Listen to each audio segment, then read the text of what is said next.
bila sebuah macam tu kita bagi tahu pasien, terus dia datang ke kecemasan, nanti kita akan assess balik lah. Plaster retak, lembut, patah atau longgar. Kalau patah atau longgar kena datang juga lah, sebab bagi nak mengekalkan kas tu function lah. Komplikasi kas. Okey, kas ni sebenarnya dia ada komplikasi. Semua prosedur yang kita buat memang ada komplikasi lah. Jadi macam mana cara kita nak elakkan komplikasi ni? Sebab tu kita kena bagi pendidikan kesihatan lah. Kena bagi tahu pesakit awal-awal macam mana kita nak buat, apa yang akan terjadi jika pasang POP. Maksudnya komplikasi ni kita kena bagi tahu pesakit lah, supaya pesakit tahu. Maksudnya bila pesakit tahu, dia akan teruslah ke hospital ataupun terus merujuk doktor yang terlibat lah. Komplikasi kas, selepas pemasangan kas, ni adalah komplikasi kas lah, kemungkinan akan berlaku lah. Maksudnya tak semua kes akan berlaku komplikasi, tapi mungkin kemungkinan besar akan berlaku komplikasi tu adalah maksudnya gangguan ke atas sirkulasi dan saraf, circulatory and nerve impairment. Maksudnya semasa proses pemasangan, bila deformity terlalu teruk, semasa kita pasang dia okey, tapi lama-lama dia makin bengkak, dia akan menekan kita punya saraf lah. POP tu sendiri bila dah keras, dia bukan elastik, jadi bila dia makin bengkak, kemungkinan dia akan menekan saraf kita lah. Okey, satu lagi akan berlaku kudis tekanan, maksudnya ada kudis kat dalam, kita tak nampak benda tu. Jadi sebab tu saya cakap tadi, kalau berbaung ke apa, terus akan jumpa terus ke kecemasan lah, jumpa doktor. Okey, kekakuan sendi. Kekakuan sendi ni maksudlah joint stiffness. Bila kita pasang POP lama, contoh kita pasang elbow bila elbow dia lama, sekurang-kurangnya tempoh Candle formation berlaku untuk orang dewasa ada 6 minggu. Kalau 6 hingga 8 minggu lah proses bone healing, proses untuk pemulihan tulang. Callus formation berlaku kalau untuk dewasa dalam 8 minggu lah. Maksudnya 8 minggu dia kena pakai POP. Bila pakai POP, posisi dia 90 degree betul. Contoh, sendi di bahagian siku ni lama dia tak guna, dia akan jadi stiffness lah. Sebab tu kita akan bagi tahu pasien awal-awal lah, bila kita buka dia rasa sakit, berarti kita akan refer physio lah untuk senaman. Kekakuan sendi, joint stiffness tu adalah perkara biasa lah. Lepas tu allergic reaction ni mungkin selepas kita pasang POP kita akan boleh nampak lah dalam masa terdekat lah. Maksudnya selepas pemasangan tu kita dah boleh nampak dia rasa gatal ke, naik bintik-bintik merah. Kita sebelum pemasangan POP pun sebab tu sebelum pemasangan POP kita kena tanya pesakit, dia ada allergic tak dengan POP, dia ada sejarah allergic tak dengan POP. Okey, alahan ni perkara biasa, alahan ni kena tanyalah. Okey, komplikasi lagi, gangguan ke atas sirkulasi dan saraf. Sebab dia yang tadi saya cakap lah, gangguan ke atas sirkulasi dan saraf. Bila dia bengkak, pemasangan kas yang ketat, maksudnya bila kita pasang terlalu ketat kas ni, tangan dia makin bengkak, dia akan menekan saraf kita lah. Dia boleh menekan saraf kita, menyebabkan gangguan pada saraf lah. Okey, tindakan kita, apa yang perlu kita buat? Beritahu doktor dengan segera, tinggikan anggota yang dipasang plaster, galakkan pergerakan hujung jari, split POP sehingga kulit terdedah, pemerhatian rapi ke atas status neurovaskular. Maksudnya bila dia datang sini, dia cakap dia tak rasa apa. Jadi apa yang kita buat? Kita bagi tahu doktor, lepas tu kita akan buka lah POP tu, kita akan split. Maksud split ni kita akan potong, kita akan buka balik. Bagi POP tu terbuka lah. Maksudnya dia bagi kelegaan lah. Bila dia bengkak, dia akan terus menekan. Jadi bila kita dah buka, dia akan lega lah. Lepas tu kita suruh senaman lah. Okey, komplikasi kas yang seterusnya, yang tadi saya cakap kudis tekanan Sebab kudis tekanan berlaku, teknik pemasangan POP yang tidak betul, itu bahaya. Tiada padding yang mencukupi pada bahagian bonjolan tulang. POP ketat atau longgar, benda asing dalam POP. Maksudnya kudis tekanan ni boleh berlaku mungkin disebabkan semasa pemasangan POP itu dah terlalu ketat. Satu lagi, masa padding tu autoban. Kita buat autoban tidak mengenai bahagian bony prominent. Maksudnya tulang kita yang terlebih ni, kita patutnya kena tebalkan dia lah, tak nak bagi dia tekan lah. Tapi bila dia tak cukup padding, kita pasang, POP itu akan melekat akan menekan pada bony prominent ni. Okey. Komplikasi kas. Okey, ni adalah contoh gambar kudis tekanan lah. Okey, maksudnya bila kita pasang POP, ni kudis tekanan sini. Ni ada kudis tekanan. Ni kita dah buat window, maksudnya kita dah buka bahagian yang terlibat lah. Bila pasien mengadu, kita buka balik. Tapi bila kita buka, kepatahan tu belum healing lagi. Califormation tak berlaku.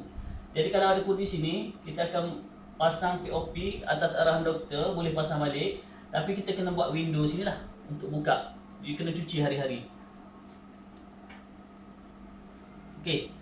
Tanda-tanda awal komplikasi kas.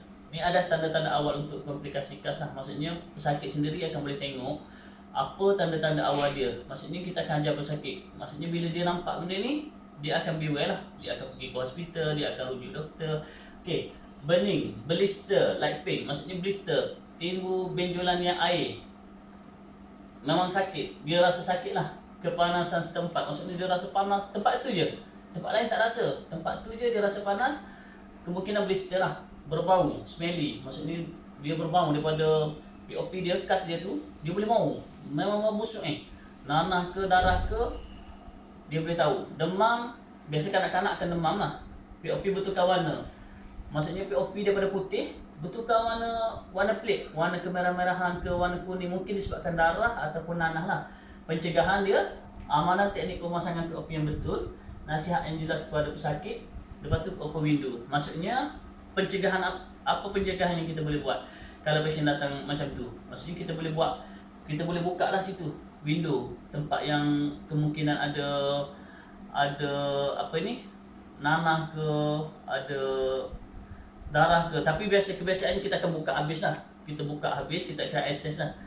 Tapi kalau dia dah ada, kita dah tanda marking dia, kita sebelum buat, kita dah tahu luka dia kat mana. Selepas itu luka itu memerlukan daily dressing. Maksudnya daily dressing kita akan buka lah, buat window situ. Kita akan buka balik. Lepas tu kita akan access. Maksudnya tempat yang luka tu boleh dicuci, boleh ditutup balik. Okey, komplikasi kas yang seterusnya adalah kekakuan sendi yang saya bagi tahu tadi lah. Joint stiffness lah. Okey. Walaupun kekakuan sendi selalunya merupakan satu daripada kesan sampingan ke atas rawatan POP, ianya boleh menjadi satu komplikasi dalam keadaan berikut. Jangka masa follow up yang terlalu lama. Okey, maksudnya bila kita bagi tarikh temu janji yang terlalu lama, maksudnya sebab tu kita bagi 2 minggu untuk tengok access lah. Tapi bila berlakunya, kadang-kadang pesakit dia defaulted, betul tak? Dia defaulted, dia tak datang TCA, dia boleh menyebabkan kekakuan lah. Sebabnya dia tempoh lama dia memakai POP. Patutnya dia TCA minggu ni, tapi dia defaulted, dia datang bulan depan, memang lama lah. Daripada POP sepatutnya tempoh pasangan 3 minggu untuk access, jadi dah sebulan. Jadi lama lah. Pencegahan dia pendekkan masa pemakaian POP lah. Kita boleh bagi masa untuk pendekkan pemasangan kas lah. Menggerakkan function kas. Okey, contoh PTB, maksudnya kita boleh convert kas tu kepada PTB ke, below elbow ke, below knee ke, kita boleh convert lah untuk bagi sendi dia berjalan lah. Okey, fisioterapi lah. Memang kena fisioterapi. Alahan tadilah, sebab pesakit alah kepada kandungan plaster, akan berlaku allergic reaction lah. Tu antara komplikasi POP lah. Okey, tindakan dia beritahu doktor, buka POP dengan segera, pemasangan semula kas dari jenis yang lain. Maksudnya bila dia ada allergic dengan kapur, kita boleh tukar. Sebabnya kebiasaannya dia ada yang fiber lah. Fiber lagi ringan lah. Okey, ni antara contoh-contoh gambar allergic reaction lah. Kalau boleh nampak, sini akan timbul kemerah-merahan lah. Ni mungkin pasang body cast lah. Body cast dia akan menyebabkan ni lah, dia ada allergic reaction lah. Okey, ni blister. Ni blister, boleh tengok blister sini akibat pemasangan POP. Sebab terlalu ketat, dia boleh timbul blister. Okey, ni blister. Okey, ni blister. Tu blister lagi. Ni selepas kita buka lah, POP dah buka. Tengok ni blister dia lah. Okey, kita akan buka POP lah. Okey, ni body cast lah. Kita akan buka. Untuk body cast, dia ada cast syndrome lah. Body cast dia panggil untuk body cast. Okey, cast syndrome. Cast syndrome ni special untuk body cast. Okey, ianya terjadi kepada pesakit yang memakai body cast. Untuk spinal injury, kita akan pasang body cast lah. Sebab-sebab tekanan kepada superior mesenteric artery. Maksudnya bahagian tengah kita, sternum kita ni ada superior mesenteric artery. Bila kita pakai, kita tak padding dia sini, dia akan menekan kita punya mesenteric artery lah. Apa tindakan dia? Kita kena buat satu lubang di body cast above umbilicus ni. Maksudnya tempat yang mesenteric artery tu kita akan buka, akan buat window lah. Satu lagi sebelum buat tu kita kena pasang padding bagi tebal sikit lah. Untuk pasien bernafas, untuk pasien makan. Lepas tu kita buka lubang lah. Ni yang contoh body cast yang kita dah buat sebelum ni. Okey, mana body? Okey.